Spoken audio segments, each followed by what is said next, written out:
안녕하세요. 이번 강의는 제10강 한국인과 중국 현대문학연구의 지역성과 세계성입니다.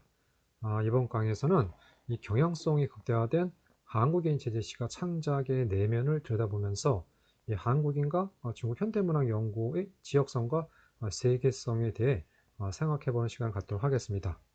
이번 강의에서 여러분이 중점을 두고 살펴봐야 할 부분은 크게 세 가지입니다. 하나는 기존 한중 학자에 의해 진행된 한국인 제재 시가 연구에 존재하는 어떤 지역성을 인식하는 것이고요. 다른 하나는 이 꼬모로와 양지차오가 창작한 이 한국인 제재 시가를 살펴보면서 1919년 이전과 이후, 즉 한국에서 이 3.1 운동이 발생한 후 한국인 제재 시가 창작이 보이는 어떤 특징을 파악하는 것입니다. 그리고 나머지 하나는 이 중국 현대문학을 대표하는 작가 루시는 왜 한국인을 주인공으로 하는 작품을 창작하지 않았을까에 대해 고민해 보면서 이 한국인과 중국 현대문학 연구가 이 세계성을 확보하기 위해 어떠한 길로 가야 할지 한번 생각해 보는 시간을 갖는 것입니다. 그러면 이 본격적인 강의를 시작하기에 앞서 이 한국인 제재 시가 연구가 보이는 지역성이 도대체 무엇인지 한번 생각해 보도록 하겠습니다. 한국인 제재 시가 연구의 지역성은 한국인 제재 시가 창작이 보이는 어떤 경향성과 밀접한 관련을 맺고 있습니다. 이 경향성, 여러분 이미 알고 계시죠? 제가 앞에 강의에서 이미 말씀드린 적이 있습니다. 이 한국인 제재 시가 창작이 보이는 경향성이란 이런 것입니다. 이 중국에서 이 문학혁명이 시작된 1917년부터 일본이 패망한 1945년까지는 이 중국인에게 있어서 이 생사존망의 시기였습니다. 당시 중국과 가장 가까웠던 조선이 일본의 식민지가 되었습니다. 당연히 이 중국인들은 다음 차례는 이 자신이 될 것이라고 생각했습니다. 이와 같이 특수한 시기에 진행된 이 중국 작가의 한국인 관련 작품 창작은 이 단순한 한국인에 대한 감정 표현의 범위를 넘어섭니다. 왜냐하면요, 당시 한중 양국은 생존을 위해 서로를 필요로 했기 때문에 이 한국인 제재 작품 창작에는 한중 양국 관계 외에도 당시 정치와 밀접한 관련을 맺으며 성장하였던 이 중국 작가의 어떤 희망 혹은 설계가 반영되었기 때문입니다. 바로 이러한 이유 때문에 이 중국 현대문학사의 항일 투쟁을 하는 한국인의 모습이 중점적으로 나타난 것입니다. 바로 이것이 이 중국 현대 한국인 제재 작품 창작이 보이는 경향성입니다. 여기서 주목할 점은요, 이 시가 창작의 경우는 이 장르의 특징으로 인해 이러한 경향성이 좀 더 뚜렷하게 나타났습니다. 왜냐하면요, 여러분도 아시다시피 시가는 찬양과 분노, 슬픔과 기쁨 등과 같은 이 시인의 주관적인 감정이 직접적으로 드러나기 때문입니다. 이 지금까지 확인된 바에 의하면요, 이 소설, 극본, 산문과 달리 이 한국인의 부정적인 면의 묘사에 이 초점을 맞춘 한국인 시대 시간은 아직 발견되지 않았습니다. 그럼 이와 같은 경향성에 대한 이해를 바탕으로 이 한국인 제재 시가 연구가 보이는 지역성이 무엇을 말하는지 한편 살펴보겠습니다. 이 제가 보았을 때 이 과거 한중 양국에서 진행된 한국인 제재 시가 연구는 대체로 보면요, 이 방금 말씀드린 한국인 제재 시가 창작이 보이는 어떤 경향성의 외면을 분석하는데 초점이 맞춰져 있습니다.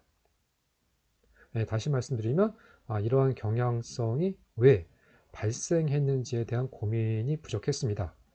이러한 현상이 나타난 이유는요, 제가 앞에 강의죠, 제4강 이 정치, 민족, 이데올로기와 한국인과 중국 현대문학 연구에서 말씀드렸듯이 연구자의 국적과도 어느 정도 관련이 있습니다. 그 이유를 살펴보면 이렇습니다. 2000년대를 전후해서 일본의 구구 세력과 일본 정부는 과거 일본인이 한반도와 중국 침략 과정에서 저지른 비인도적 행위를 적극적으로 부정하고 있습니다. 이처럼 이 가해자가 역사를 왜곡하는 현실에서 이 한국 중국과 이 중국의 연구자들이 한국인 제재 작품을 연구할 때 이 객관성을 유지하는 것은 정말 쉽지 않습니다. 제가 말을 잠깐 꼬였습니다. 쉽지가 않습니다. 바로 이때 이 항일, 한중연대, 동병상련 등을 주제로 한 이 한국인 제재 시간은 일본의 과거사 부정에 대항할 수 있는 이 한중 양국의 이 효과적인 무기가 됩니다. 그래서 이 과거 한중의 연구자들은 한국인 제재 시가 연구에 이 자신들의 역사관을 투영하여 이 간접적으로 일본의 대외 정책을 비판하는 상황이 벌어진 것입니다. 이러한 경향은 최근 이 동북아시아에서 이 중국과 미국이 대립함에 따라 이 한중 관계를 강화하여 이 미국과 일본의 포위망을 돌파하려는 이 중국의 대외 정책과 결합해서 현재 보면요, 이 중국 쪽 연구자에 의해서 이러한 경향이 점점 선명하게 나타나고 있다고 말할 수 있습니다. 그런데 이러한 경향성의 외면 파악에 치우친 연구에는 이 세계인의 관점에서 보면 이 한 가지 문제점이 있습니다. 그것은 바로 이러한 연구는 특정 시기, 특정 지역에서만 그 가치를 인정받게 된다는 사실입니다. 여러분이 차후 이 1980년대부터 2000년대 초반까지 진행된 이 한국인 제재 시가 연구를 자세히 살펴보면 아시겠지만요. 이 경향성의 외면 파악에 치우친 연구는 현재 한국 학계에는 물론 일본, 유럽, 미주 등과 같은 제3국 학자들이 보았을 때 어떤 학술적인 흥미를 느끼기가 힘듭니다. 이것이 바로 이 한국인 제재 시가 연구가 보이는 지역성입니다. 이번 강의는 바로 기존 한국인 제재 시가 연구를 포함한 이 한국인 제재 작품 연구가 보이는 어떤 지역성 극복에 대한 고민을 담은 이 강의이기도 합니다. 그러면 앞에서 제가 말씀드린 이 지역성에 대한 문제의식을 가지고 이 1919년 꼬모로가 발표한 이 양치기의 노래를 한번 살펴보도록 하겠습니다. 이 양치기의 노래는 현재를 기준으로 중국 현대 최초 한국인을 묘사한 백화시입니다.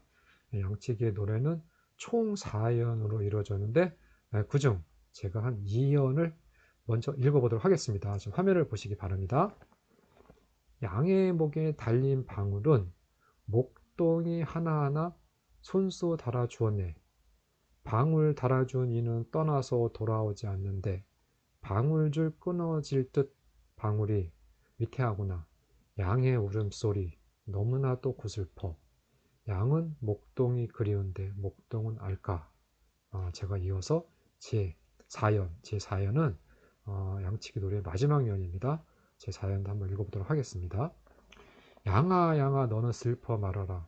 내가 있는 한 호랑이와 표범은 감히 오지 못한단다. 호랑이와 표범 설령 온다 해도 그것들에게 물려갈지언정 우리 목숨 걸고 싸울 테니 양아 양아 너는 슬퍼 말아라. 제가 방금 읽은 제4연에서 양은 한국을 가리키고요. 호랑이와 표범은 일본을 가리킵니다. 그러면 여러분 이 시를 읽고 어떤 느낌이 드셨나요? 아마 여러분 대부분은 별다른 느낌을 받지 않았을 거라 생각합니다. 사실 이 시는 누가 봐도 평범합니다.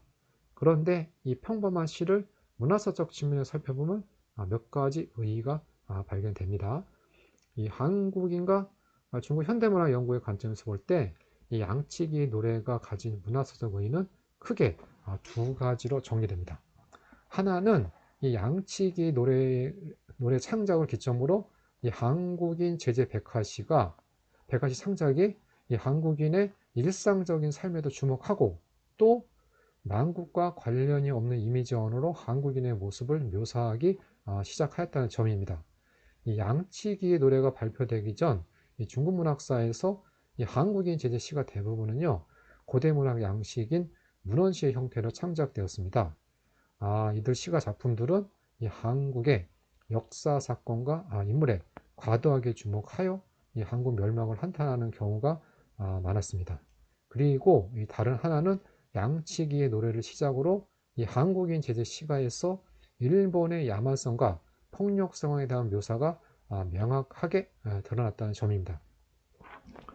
여러분은 아마 제가 지금 말씀드린 이 양치기 노래가 갖는 문화사적 의의에 크게 공감하지 못하실 것입니다.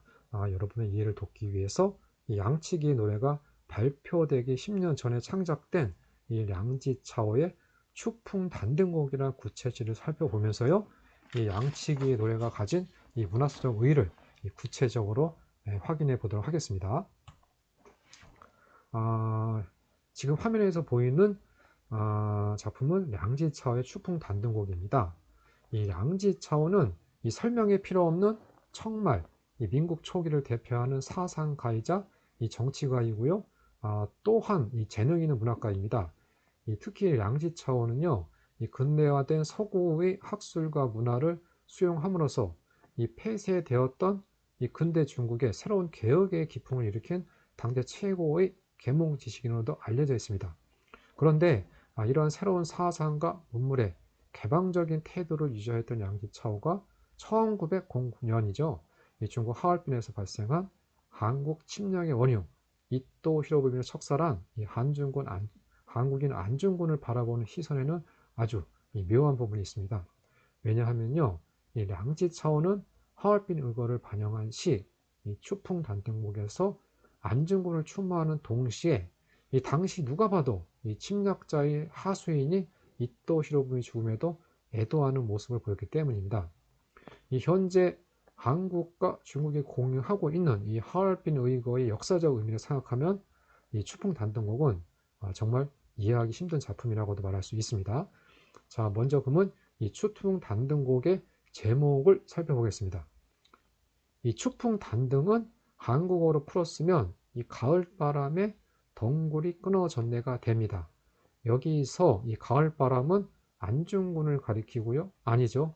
가을바람은 맞습니다. 제가 잠깐 혼동을 일으켰는데 여기서 가을바람은 안중근을 가리키고요. 즉 덩굴은 이또 히로부미를 가리킵니다. 이 추풍단등곡은 그 제목을 보면 알 수 있듯이 사실상 이또 히로부미 죽음에 더 큰 의미를 부여한 작품입니다. 이 추풍단등곡은 총 7원 96구로 이루어진 장편시인인데요. 제가 내용 파악을 위해서 그 일부를 읽어보도록 하겠습니다. 자, 잠깐 화면을 같이 보실까요? 쯔쯔 진나라에 사람 없다 말하지 말라. 이내 벌 같은 미물도 독이 있음을 알리라. 세상을 뒤덮는 공적과 명예 이루고 늙어서 나라 위에 죽었지만 캄캄한 비바람만 귀로의 돛대를 밀어준다. 구중 궁궐에는 음악을 거두고 양로 맞듯 그대 맞이하고 남녀 모두 거리로 나와 무양우를 위해 곡하노라. 천추의 은어는 누가 능히 가릴 소냐. 두 현자 각기 태산만큼 중하도다. 자, 그러면 제가 읽은 부분을 한번 해석해 볼까요? 이 앞에 예문 첫 번째 구 쯔쯔 진나라에 사람 없다 말하지 말라 해서 이 진나라는 이 조선을 가리킵니다. 그러면 예문 첫 번째 구의 뜻은 이 조선에 사람이 없다 말하지 말라가 됩니다. 이 첫 번째 구의 해석으로 두 번째 구의 뜻이 명확해지죠. 이 두 번째 구 이내 벌 같은 미물도 독이 있음을 알리라는 결국 안중근의 희생을 묘사하는 말이 됩니다. 예문 세 번째 구부터 여섯 번째 구는 이또 히로부미 죽음에 해당하는 부분입니다. 예문 여섯 번째 구에 나오는 무향우는 원래 중국 고전 소설 삼국지, 중국에서는 삼국지를 삼국연이라고 부릅니다. 이 삼국연에 나오는 제갈량을 말하는데요. 이 시에서는 이또 히로부미를 가리킵니다. 이 이또 히로부미의 죽음을 묘사한 이 총 4구를 다시 한번 읽어볼까요? 화면 보시기 바랍니다. 세상을 뒤덮는 공적과 명예 이루고 늙어서 나라 위에 죽었건만 캄캄한 비바람만 귀로의 돛대를 밀어준다. 구중궁궐에서는 음악을 거두고 양로 맞듯 그대 맞이하고 남녀 모두 거리로 나와 무양우를 위해 곡하노라. 우리는 이 시구를 읽으면서 당시 량지차오가 이또 히로부미의 죽음을 진심으로 추모하고 또한 그의 죽음에 큰 의미를 부여했다는 사실을 알 수 있습니다. 그래서 다음 시구인 천추의 능언을 누가 능히 가릴 소냐 두 현자 각기 태산만큼 중하도다 라는 말에 이어진 것입니다. 여기서 두 현자, 여러분 다 아시겠죠? 바로 이또 히로부미와 안중근입니다. 정리를 해보면 이렇습니다. 결국 이 양지차오는요, 이 추풍 단등곡에서 이또 히로부미가 일본을 위해 크나큰 업적을 이루고 숨져 일본의 남녀노소가 모두 슬퍼하고 아쉬움을 표하였다고 하며, 이 당시 중국 침략에도 야욕을 보였던 이또 히로부미와 안중근을 이 동일선상에 놓은 것입니다. 그러면 여기서 한 가지 의문이 듭니다. 당시 량지차오만 이또 히로부미의 죽음을 추모했을까요? 아닙니다. 이 량지차오 외에도 당시 적지 않은 중국의 지식인들이 이또 히로부미 죽음에도 애도하는 마음을 표현했습니다. 예를 들어서요, 이 국학 대사라 불린 황지강이라는 사람은요, 안중근 사, 다시 말씀드릴까요? 안중근 사에서 이 안중근을 추모했지만 별도로 이 이등방문이라는 시도 지어서 이또 히로부미의 죽음에도 아쉬움을 표현했습니다. 그리고 이 선노진 같은 사람은요, 안중근을 추모하는 시는 발표하지 않았습니다. 이 사람은 이또를 애도하며 라는 시에서 이또 히로부미의 과거 행적만을 찬양했습니다. 이러한 당시 중국 시인이 이또 히로부미를 바라보는 시선은 이 소설 작품에서도 동일하게 발견됩니다. 이 중국 근현대 문학사에는 이 안중근이 등장하는 장편 소설 3편이 있습니다. 이 3편의 제목을 살펴보면요, 이 조선혈, 그리고 영웅로, 그리고 회도, 조선만국연인이라는 작품이 있는데요, 이 3편의 장편 소설에도 시가와 동일한 현상이 나타났습니다. 이 3편의 작품은요, 이또 히로부미에 의해 멸망하는 조선에 대한 기술을 통해 이 중국인의 각성을 촉구한 작품으로서 이 3편의 소설에서 실질적인 작품의 주인공은 안중근이 아니라 이또 히로부미가 됩니다. 다음 장 넘어갈까요? 이번 장에서는 이 1920년대 한국인 제재 시가의 특징을 좀 더 이해하기 위해 이 꼬모로가 이 1920년 발표한 이리떼 속 양 한 마리라는 시를 살펴보겠습니다. 이 1910년 전후 이 발표된 한국인 제재 시들과 달리 이 1920년대 발표된 한국인 제재 시들은 거의 예외 없이 일본의 한국 침략의 야만성을 고발하거나 이 한국인의 항일투쟁을 격려한 시가 대부분입니다. 이 꼬모로는 이 1919년 양치기의 노래 발표 이후 1년 뒤 이리떼 속 양 한 마리라는 시를 발표했는데요. 이 꼬모로는 이 시에서 이 한국인에게 이 대일 저항에 대한 구체적인 방법을 제시했습니다. 1920년 10월 이 백시성을 가진 한 한국인 목사가 일본 도쿄에서 열린 제5차 세계주일 학교 대회에서 이 비장한 연설을 하다가 주최 측에 의해서 이 저지당한 사실이 있습니다. 이 사실은 당시 1920년 10월 8일 이 오사카 마이니치 신문인에 실렸는데요. 이리떼 속 양 한 마리는 당시 일본에 있던 꼬모로가 이 신문 기사를 보고 느낀 바가 있어서 창작한 시가입니다. 이 이리떼 속 양 한 마리에는 당시 이 꼬모로가 본 일본 신문 기사 내용을 참고하여 작성한 이 500자가 넘은 서문이 수록되어 있는데요. 이 시는 바로 이 서문에서 확인되는 이 백목사의 외침과 그에 대한 시인의 반응으로 시작합니다. 이 시에서 이리떼는 일본 제국주의자들 가리키고요. 양 한 마리는 이 시의 주인공 한국인 백목사를 가리킵니다. 그럼 제가 이 시의 앞부분을 읽어보겠습니다. 여기 계신 형제 자매님들, 저를 위해 제 동포를 위해 기도해 주십시오. 이 얼마나 비장한 외침인가, 얼마나 성결한 눈물인가. 백목사 성결한 노인이여, 내 솟구치는 눈물을 금할 수가 없네. 내 혼과 골수의 떨림을 금할 수가 없네. 백목사 성결한 노인이여, 당신은 왜 그들을 향해 울부짖는가? 당신은 왜 그들에게 기도하라 하는가? 그들은 양가죽을 쓴 느리떼가 아닌가? 그들은 날카로운 발톱을 숨긴 맹금이 아닌가?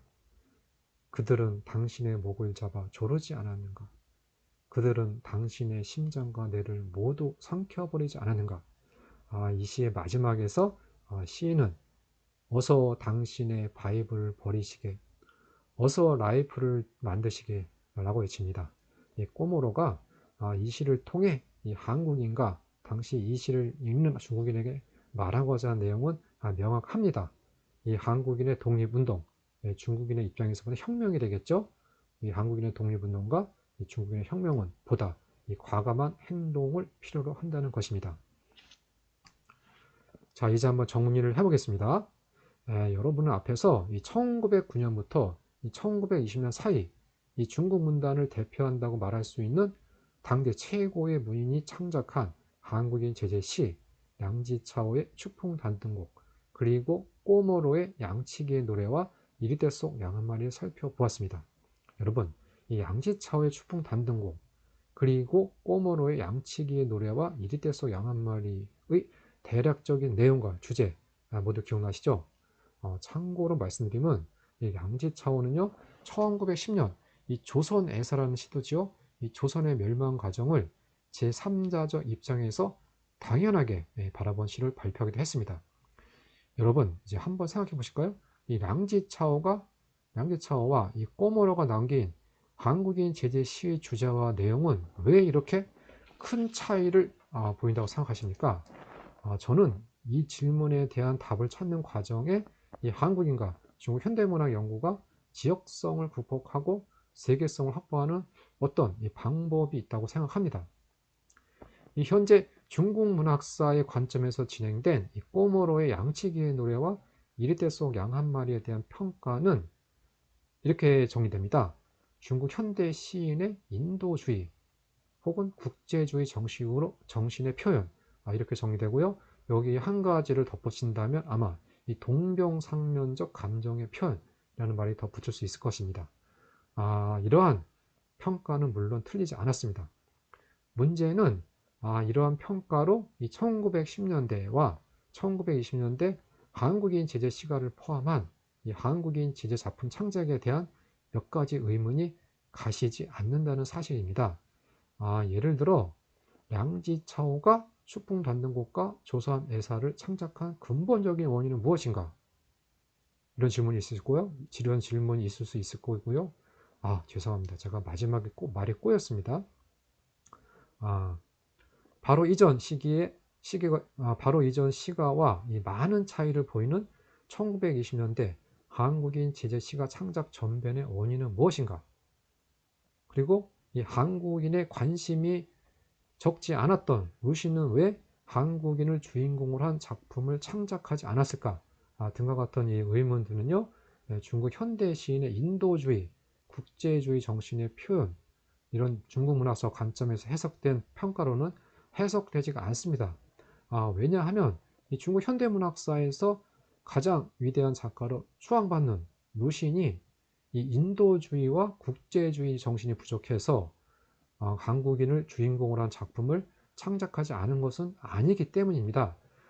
저는 이 꼬모로가 1919년부터 1950년까지 지속적으로 한국인 제재 작품을 창작했는데 왜 루시는 한국인을 주인공으로 한 작품을 단 한 편도 창작하지 않았을까에 대한 답을 찾는 과정에 이 한국인과 중국 현대문학 연구가 기존에 있던 어떤 지역성을 극복하고 세계성을 확보하는 방법이 숨겨져 있다고 생각합니다. 여러분 제 10강 이 한국인과 중국 현대문학 연구의 지역성과 세계성은 여기서 마치도록 하겠습니다. 여러분 감사합니다.